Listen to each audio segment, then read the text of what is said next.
Guys, ഞങ്ങളൊന്ന് കണ്ണൂർ പോയപ്പം ഒരു മഹാമേള കണ്ടിട്ട് ജസ്റ്റ് ഒന്ന് കയറി നോക്കിയതാണ്. സാധനം ഒന്നും വേണ്ട, കുറച്ച് സമയം ഉണ്ട്. അപ്പോൾ പിന്നെ വിനീഷേട്ടൻ പറഞ്ഞു ഒന്ന് ജസ്റ്റ് ഒന്ന് കയറി നോക്കാം.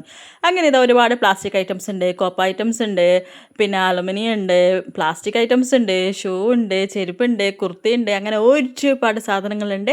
പിന്നെ ഡിഷ് വാഷസ് ഉണ്ട്, ഫിനോയിൽ ഐറ്റംസ് ഉണ്ട്, അങ്ങനെ അങ്ങനെ അങ്ങനെ അങ്ങനെ ഇങ്ങനെ ഇങ്ങനെ ഇങ്ങനെ ഒരുപാട് ഐറ്റംസ് ഉണ്ട്. പക്ഷേങ്കിൽ ഞങ്ങൾക്കെല്ലാം അത്യാവശ്യ സാധനങ്ങൾ ഉള്ളതുകൊണ്ട് തന്നെ കൂടുതൽ വാങ്ങേണ്ട ആവശ്യം അങ്ങനെ ഒന്നും വാങ്ങിയിട്ടില്ല. ജസ്റ്റ് ഒന്ന് കണ്ടിറങ്ങി അത്രയേ ഉള്ളൂ കേട്ടോ. അങ്ങനെയാണ്. അപ്പോൾ അവിടെ നിന്ന് പെട്ടെന്ന് തന്നെ പുറത്തേക്ക് ഇറങ്ങി. എന്താ വെച്ചാൽ മക്കളെയും കൊണ്ട് സ്കൂളിൽ നിന്ന് വരണം. സ്കൂളിൽ നിന്ന് കൂട്ടിയിട്ട് നേരെ ഞങ്ങൾ പോയത് എൻ്റെ അമ്മമ്മയുടെ വീട്. അമ്മമ്മ മീൻസ് അച്ഛൻ്റെ അമ്മയാണ്. ഞങ്ങൾ അമ്മമ്മ എന്നാണ് വിളിക്കൽ, അതായത് എൻ്റെ അച്ഛമ്മ. ആ അമ്മമ്മേനെ കണ്ടു. അമ്മമ്മേനെ കാണാൻ വേണ്ടിയിട്ട് പോയായിരുന്നു. അമ്മമ്മേനെ കണ്ടപാട് അമ്മമ്മ ഒരുപാട് പരാതിയായിരുന്നു. അങ്ങോട്ട് പോയിട്ട് കുറേ ആയി ഞാൻ. അപ്പോൾ അമ്മമ്മ പറയാൻ എൻ്റെ അമ്മമ്മേനെ മറന്നു പോയോ എന്നൊക്കെ ചോദിക്കായിരുന്നു. അമ്മമ്മക്ക് എങ്ങനെയാണ് ഇടയ്ക്കിടയ്ക്ക് ആരെങ്കിലും പോകണം.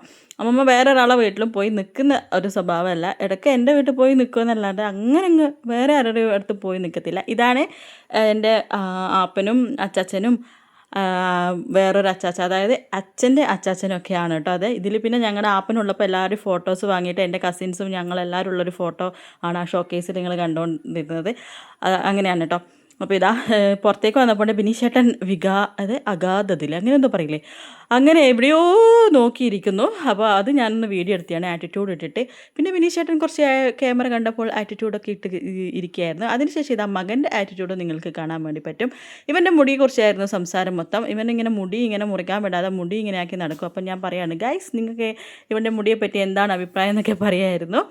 അതിനുശേഷം ഇതാ ഞങ്ങൾ നേരെ പോയത് കക്കോത്താണ്. കക്കോത്ത് പോകുന്നതിന് കാരണം ഞങ്ങൾ ഇടയ്ക്ക് പോകാറുണ്ട്. അപ്പോൾ അന്ന് ഇവിടെ പരിപാടി ഉണ്ടായിരുന്നു. അപ്പോൾ ശ്വേത, ആർഷ, അതായത് എൻ്റെ ആപ്പൻ്റെ മക്കൾ അവരൊക്കെ വരുമെന്ന് പറഞ്ഞിട്ടുണ്ടായിരുന്നു. പിന്നെ ആപ്പൻ്റെ ഭാര്യ എൻ്റെ ഇളയമ്മ ഉണ്ടായിരുന്നു. അങ്ങനെ അവരൊക്കെ കണ്ട് ഞങ്ങൾ തൊഴുതിട്ട് ഞങ്ങൾ വിചാരിച്ചു പെട്ടെന്ന് ഫുഡ് കഴിച്ചിട്ട് വീട്ടിലേക്ക് പോവാം. കാരണം പിറ്റേന്ന് ഇവർക്ക് എക്സാം ഉണ്ടായിരുന്നു. അതുകൊണ്ട് തന്നെ ഭക്ഷണം കഴിക്കാനിരുന്ന് അപ്പോഴേക്കും അവർ വന്നായിരുന്നു. അവർ പറഞ്ഞു ഞങ്ങളും പോവാണ്, മോൻ എണീറ്റിട്ടുണ്ട്, അതായത് ആർഷയുടെ മോൻ ഉറക്കത്തായിരുന്നു, അപ്പോൾ എണീറ്റിട്ടുണ്ട് എന്ന് പറഞ്ഞു. അവർ പോകാൻ നിൽക്കാനില്ല. ഇതാണ് എൻ്റെ സിസ്റ്റേഴ്സ്, അതായത് എൻ്റെ ആപ്പൻ്റെ മക്കൾ. അപ്പോൾ ഇത് ആപ്പൻ്റെ ഭാര്യയാണ് ഇപ്പുറത്തുള്ളത്. ഇവരുടെ തറവാട്ട് ക്ഷേത്രം കൂടിയാണ് അത്, കക്കോത്ത്. അപ്പോൾ ഇതാ ശ്രീദർശനെ കണ്ടായിരുന്നു. ശ്രീദർശൻ അവിടെ അനുമോദന ചടങ്ങൊക്കെ കൊടുക്കുന്നുണ്ടായിരുന്നു.